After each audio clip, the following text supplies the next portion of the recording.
Alright, so, for the past day or so, been talking to an individual.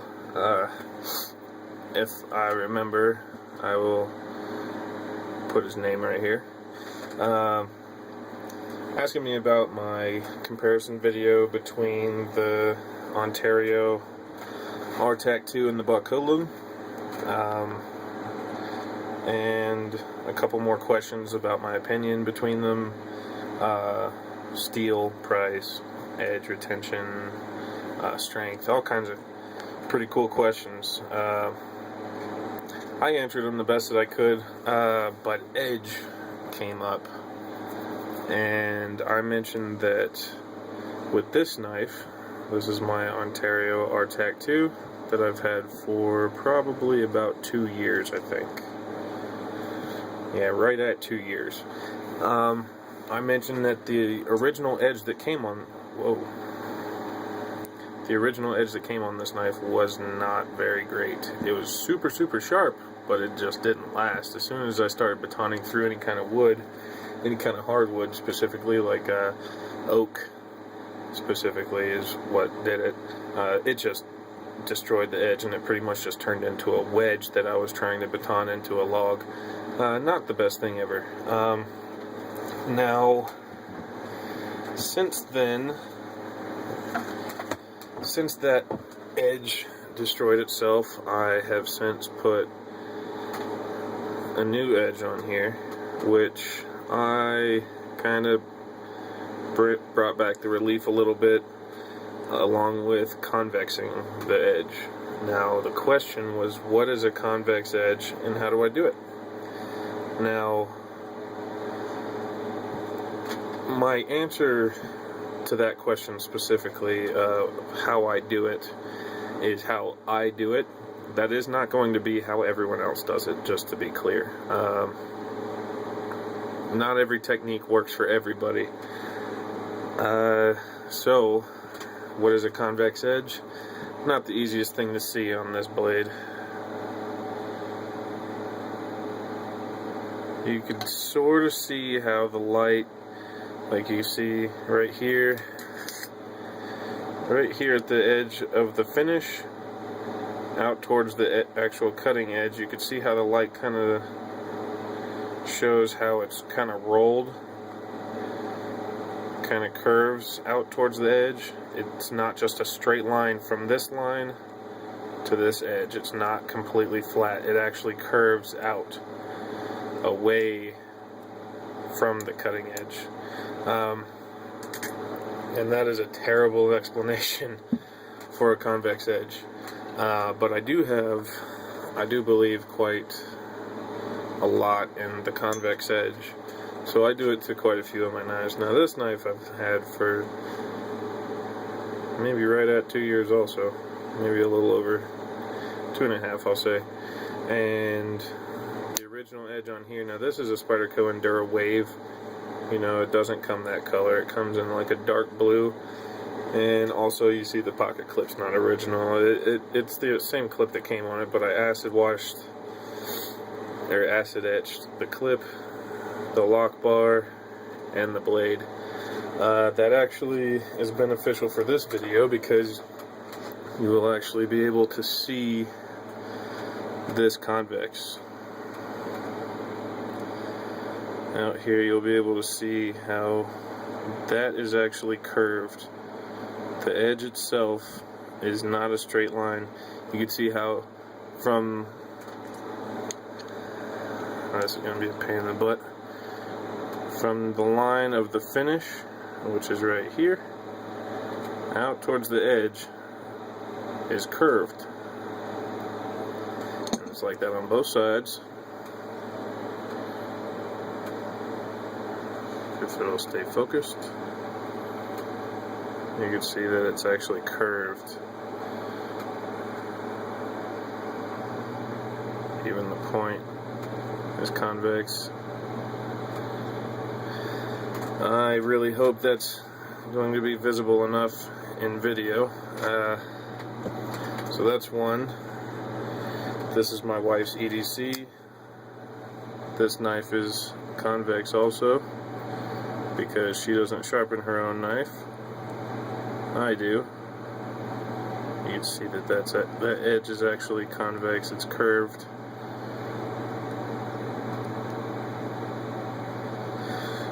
And the reason for that is there's actually more metal behind this actual cutting surface.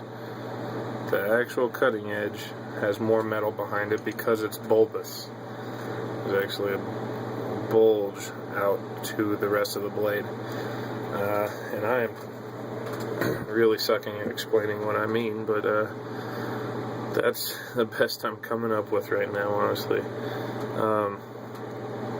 Once I explain how to do it, it'll be a little bit more clear, I think. Here's a comparison. You just saw the edge on this paramilitary. Here's another pair of this. This is the original edge, so it is a flat edge. It's not convex, nor is it concaved. You can see that that edge is completely flat.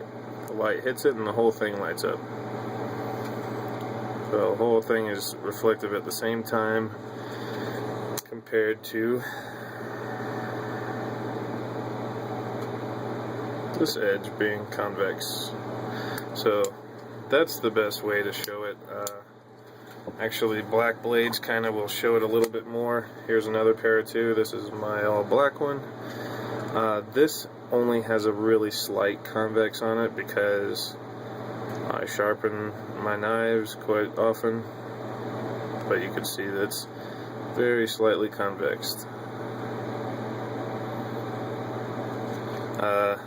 So that really slight convex compared to, here's another black blade, you can see that this one is completely flat because that entire edge, oh, now it's reflective. It's completely flat. Now, flat grind blades do not take convexes quite as great as, well, I should say really thinly ground, which you can see this isn't a full flat grind Endura. This is a really thin blade. It's ground very thinly. This is also convex, and this knife has been used a lot, as you can see. I love this thing. And this has a pretty heavy convex on it, actually, as you can see right there. Now, this is much heavier of a convex than I would usually go on a blade of this thickness. As you can see, all three of these pairs are generally thick blade stocks. They just get kind of thin out near the tip,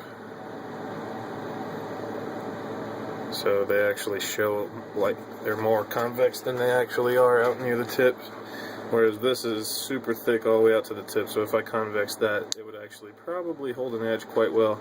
Now, there are not just benefits to convex edges. There is one little tiny bit of a con. A lot of people check how sharp their knife is by simply just kind of seeing if it'll bite on your nail. See, it just kind of stops. That's because this knife is really sharp, and I actually just shaved a little layer of my nail off with that one.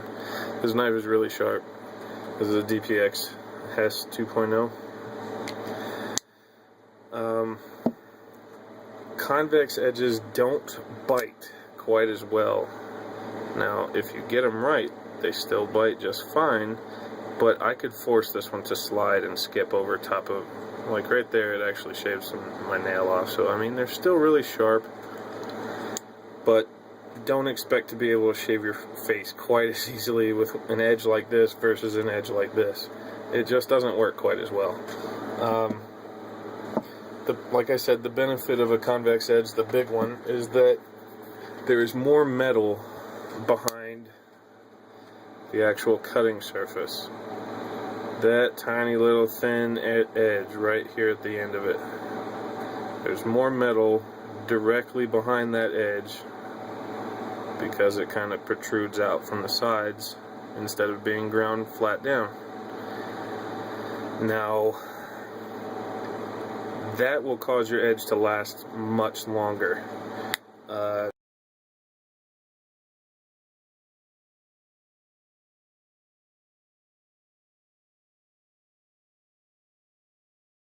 have to go through wood.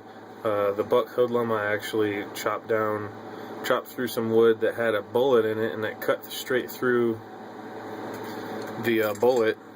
Super clean cut, didn't even leave a mark on the knife. That was not a convex edge though. Now, another question, kind of to get off the convex topic just here for a second. This one's 1095, this knife is 1095 steel. The hoodlum is 5160. That is the only experience I have with 5160, is that buck hoodlum that I showed in that video, which is not my knife, it's my friend Dan's, which, if I'm out in the mountains, pretty much he's with me. So I've used that knife quite a lot, as well as you can see I've used this one quite a lot. I have used this one an awful lot, actually. I have not sharpened this knife since I put a convex edge on it, and I haven't tested this until now. I did this when I first put the edge on it, and I couldn't even guess how many logs I've split, how many times I've gone through really hard wood with this knife. So this is just an experiment for me also.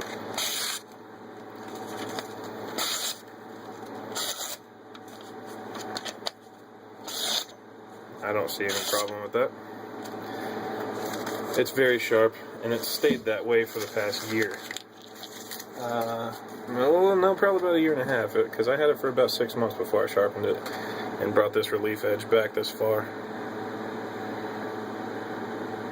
It is not like that new. So I did that, and I don't regret it one bit, because now, as you see, I use the crap out of it, and it holds its edge perfectly for me.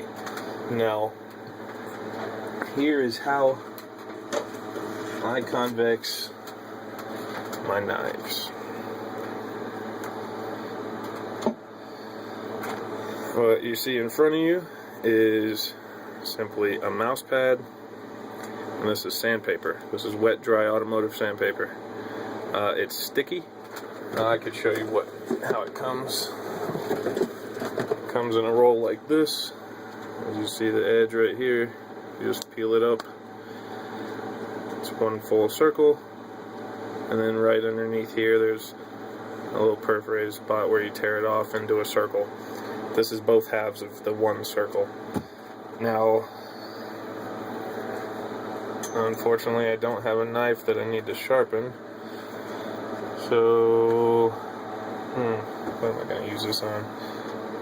I'll just give you an example or two. Usually I have this up to the edge of my desk, and I'll simply lay this down on here and go in circles.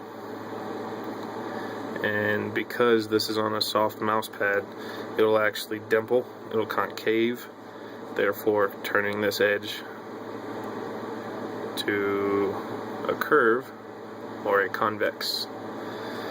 That is the way I get a very severe convex edge.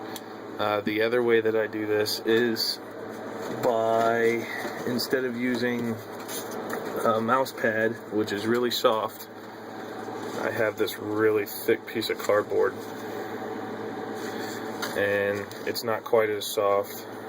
It is quite a few layers, so it does kind of smash down. You can see there. That's how I do bigger knives like this. Well, honestly, it depends on the knife. Like this one, for example, I didn't want too much of a convex. It's full flat grind, so I did it on there. This one, I didn't want too much of a convex, so it was done on there.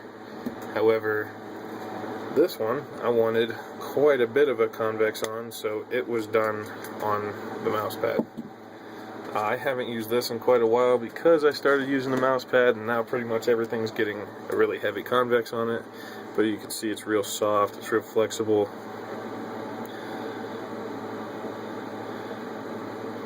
Very, very spongy and thin. Don't get too thick a one, because then you will just ruin your edge. It'll curve too much. This is all trial and error, to be honest.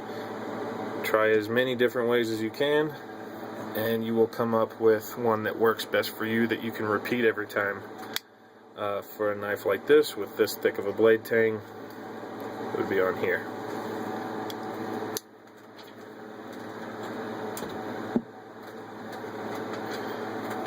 The only other way that I do this, which everybody knows what this is a strop with green compound on one side, which you can see it says fine here, and then coarse here, and white compound on this side.